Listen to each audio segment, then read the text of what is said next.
Hey everyone, welcome back to my YouTube channel. This is Hook. Today we're going to be talking to you about how you set up your big green egg or really any charcoal smoker for a low and slow cook. If you're on the fence about, getting a pellet smoker or getting a charcoal smoker, then I urge you to watch this video just to see how easy it is or the steps that are required to use a charcoal smoker, because in all honesty, it's not a lot more difficult than using a pellet smoker. And if pellet smoker is your jam, then continue to use it. No harm, no foul, right?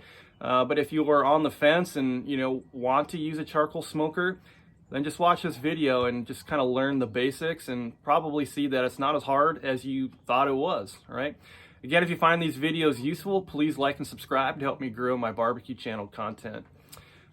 In addition to talking about the low and slow setup, I'm going to be kind of showing you a couple of the accessories that I have that I think that make this whole ordeal a whole lot better and would be beneficial if you purchased them for yourself. All right.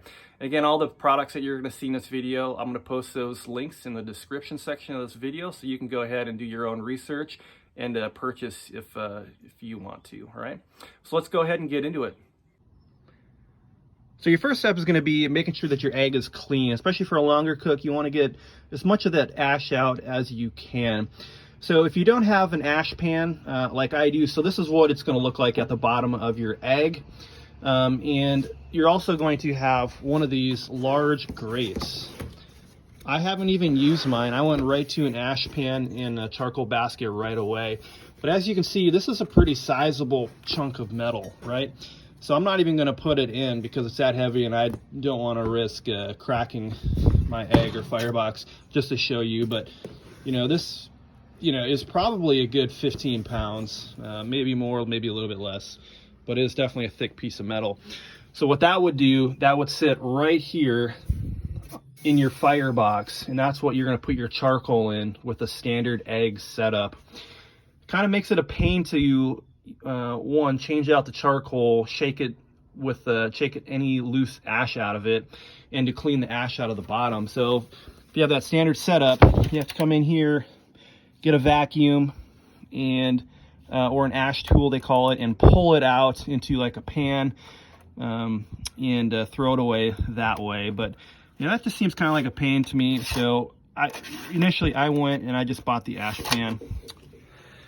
So this is my setup here, the Kick Ash ash pan here. All that does, it sits at the bottom. Right before I did this video, I went and I threw away that ash. All you do is lift it out, throw it away, and then put it back in. So that makes that step tremendously easier than using some tool to reach in there, pull it out, put it into this little pan, and then throw it away. And then instead of that huge heavy grate that I just showed you that sits on top, this is what the Kick Ash charcoal basket looks like, okay? So as you can see, a lot more airflow with all this stainless steel mesh, and it makes it easier to grab it by the handles and shake it loose to get any of that ash, so you can reuse this charcoal a lot more easily. So this just sits right on top of your ash can. Obviously a lot easier when using two hands. And this is all that old charcoal from my previous cook that I can reuse, and it makes it a lot easier than that huge 10 to 15 pound piece of metal. So really now all I have to do is take my new bag of charcoal. I'm going to fill up the big chunks.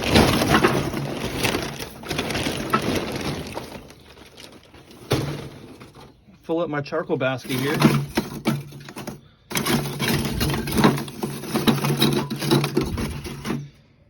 And that was really easy to do, right? So I'm gonna go ahead and put a couple, probably call it 4 of these apple chunks made by Big Green Egg. Obviously you can use any brand out there in any kind of wood that suits your needs. And just realize that this fire is going to cook from the middle, the top, down, right? Because the airflow is coming in from the bottom and then exiting out the top. So you want some of these chunks of wood to be kind of buried in there to give you smoke throughout your cook. And it's more important to have it there at the beginning of the cook, because if you end up wrapping it like I do, once you wrap it, you're not taking in any more smoke at that point. Right.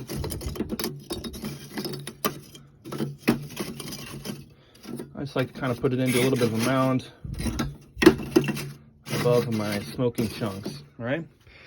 So again, pretty easy up to this point. I got my charcoal in there, my lump charcoal. I just use Jealous Devil. I got my apple smoking chunks in. So again, pretty easy. And then now I'm gonna light it. So when I initially started using a big green egg, I used the natural charcoal starters that they sell, which are just kind of tiny squares, maybe 1 inch by 1 inch. And you'd stick them into your charcoal and you light it on fire and it burns, you know, pretty easy to use, but it just takes a while, right? And especially when you use these charcoal smokers, sometimes like the longest part to the cook is getting everything to temperature. So I went on Amazon and I bought one of these J.J. George grill torches.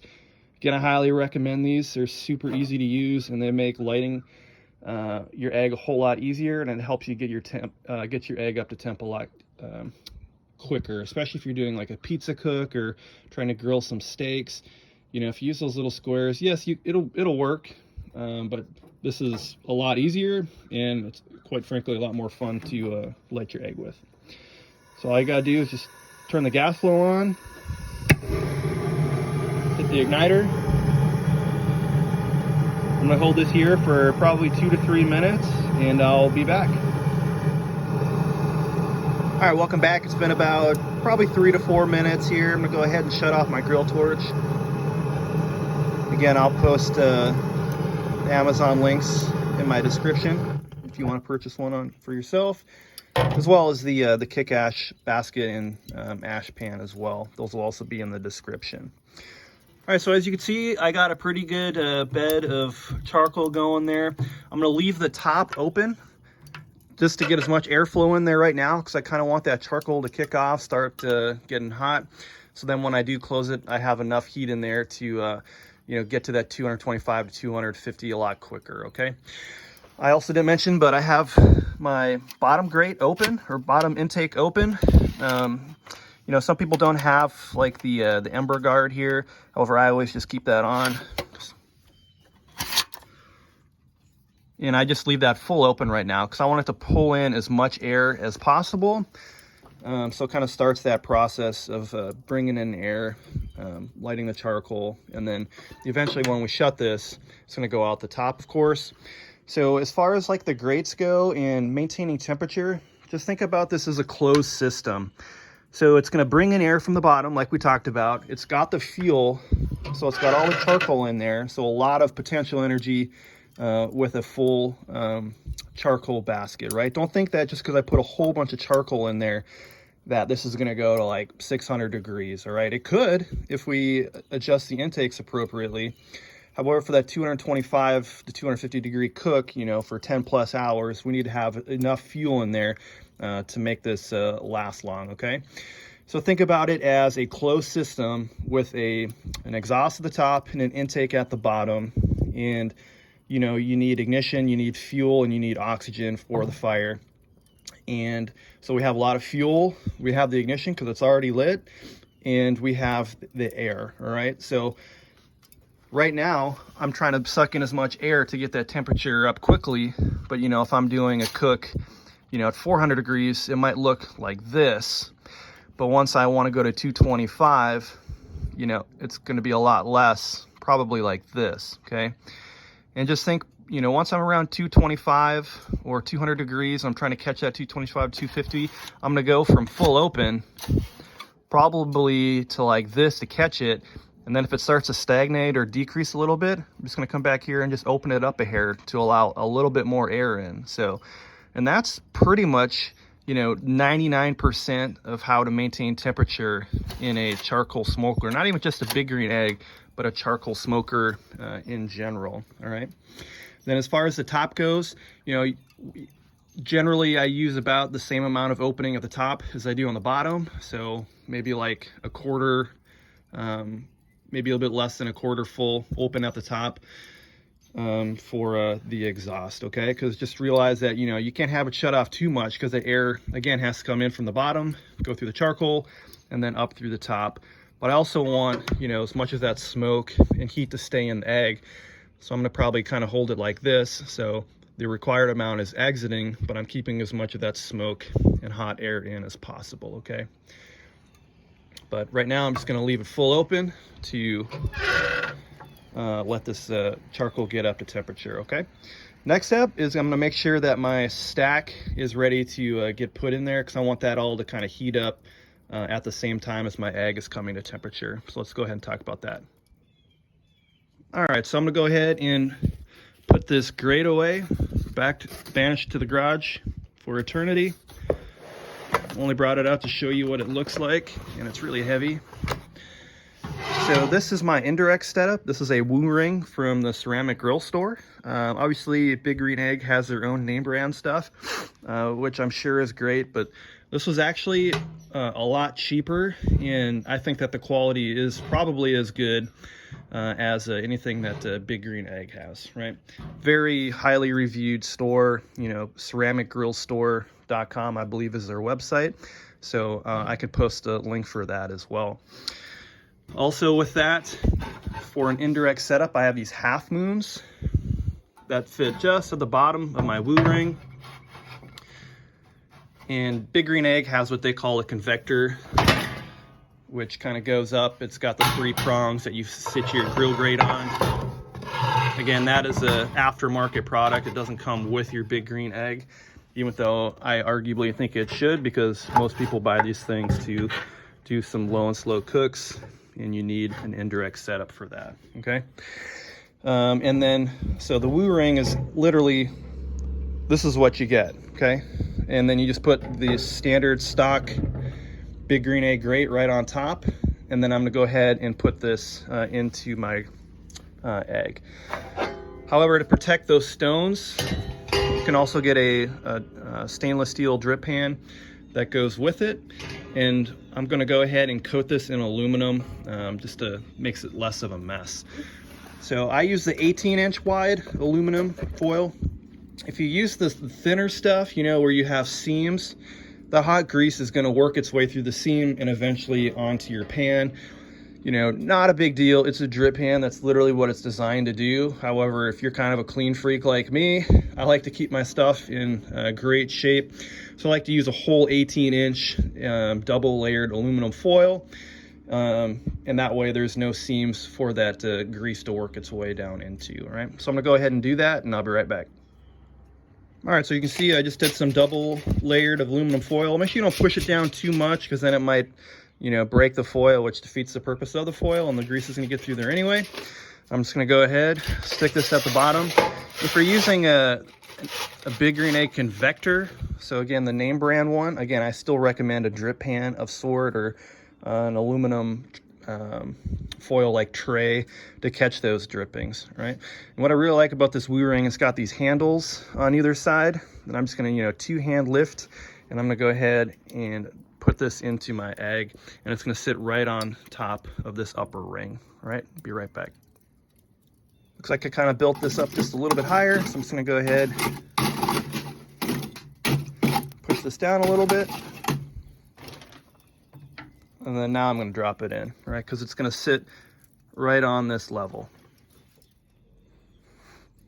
All right, now that I've put my indirect stack in, as you can see, just those prongs are sitting on the upper level of the fire ring, it's called.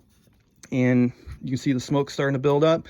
I'm going to go ahead and shut this to kind of let the chamber, as well as the stack itself, those half moons, kind of everything in the grill, to start you know, taking in that energy to maintain about 225 to 250 degrees.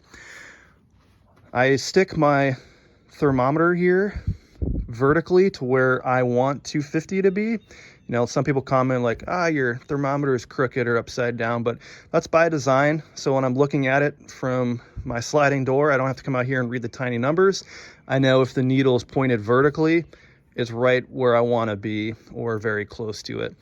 So once this hits about 190, 200, I'm gonna come back out, and I'm gonna start kind of closing off these air vents in the exhaust to catch that ideal temperature of, 225 to 250 degrees. And again, that's a process that probably might take, 2 to 3 adjustments, but overall that's pretty easy. So, so far, just getting the charcoal ready, cleaning out your ash, wrapping your drip pan. As you can see, this really hasn't been that difficult of a venture. I have a pellet smoker as well. That was my first smoker. Then I went to a drum smoker that I built, which was my first, introduction into charcoal smoking. And I'll say that pellet smokers are very convenient. They're very easy. Basically same principles, almost the same results. But I will say that getting that ready, putting the foil into that, plugging it in, setting up the electronics, getting it to go through its, warm-up process, multi-step process, ever dealing with any jams, taking out the fireboxes inside to clean out the ash, you're really not saving that much time, in my opinion, all right? But again, they're very good for set it and forget it. But as you can see, once this huge, I got the XL here, once this tank is just rolling at 225 to 250, it's going to keep going until it runs out of charcoal. And if with a full firebox like we have now, I mean, you're looking at like at least 10 to 15 hours of maintaining that temperature, because they're very efficient, very thick, and they maintain temperature very well. All right, so once we're up around 190, 200, we'll be back and we'll start closing this off. All right, welcome back. It's probably been about 10-ish minutes. Went ahead and prepped the meat that I'm going to throw on today, just a pork butt. And we're at about 205, 210 degrees. So now it's time to start to close these vents off, all right? Kind of like I talked about before, I might just kind of over close it off a little bit to where there's still just a sliver of air going in there. And then up top, gonna probably just kind of leave it like this, all right? You still want some area for that exhaust air to come out, right? So I'm going to let this kind of stabilize out here for about 5-ish minutes, and then we'll be back and hopefully be ready to throw the meat on. All right, welcome back. As you can see, it's been a few minutes, right about 200 degrees, all right, after I close things off. So, kind of tells me maybe I just close it off slightly early and maybe just slightly a little bit too much, right?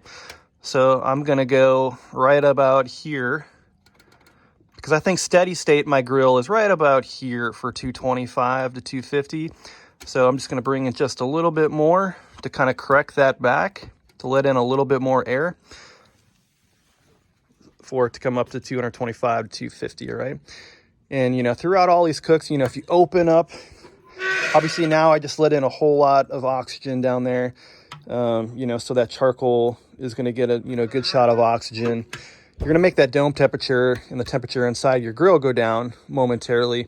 But, if you use these things to grill regularly, that the more you keep this thing open, that charcoal is just going to keep lighting and keep growing and growing because all that available oxygen. So during all these cooks, definitely try to keep the egg closed and the air vents set to where they need to be to kind of keep that steady temperature throughout your cook, okay? All right, we'll be back in a couple minutes here, and we'll probably be around 225 degrees. All right, welcome back. We're about 210 degrees. Took several minutes, but it's starting to trend its way upward. I'm gonna go ahead and throw my meat on, because obviously the most important time to adjust the temperature is when you have it closed and your meat's already cooking. All right, so I'm gonna go ahead and shut this. Obviously the temperature is gonna fall a little bit because I just opened up that opened up that dome rather. And I'm just gonna open up just a little bit, just so we can come up to that 225 to 250 a little bit quicker. And then once I'm there, again, I'm just gonna kind of shut it off to like kind of that lower setting that I've showed you earlier. And that's pretty much it. I'm only gonna open this, every hour, every couple hours, whenever you plan on taking temperature checks. And that's pretty much the gist of charcoal smoking. Thanks again for watching this video on how to set up your big green egg for low and slow cooking. Definitely appreciate the views and support. Again, if you find these videos useful, please like and subscribe to help me grow my barbecue channel. Thanks a lot.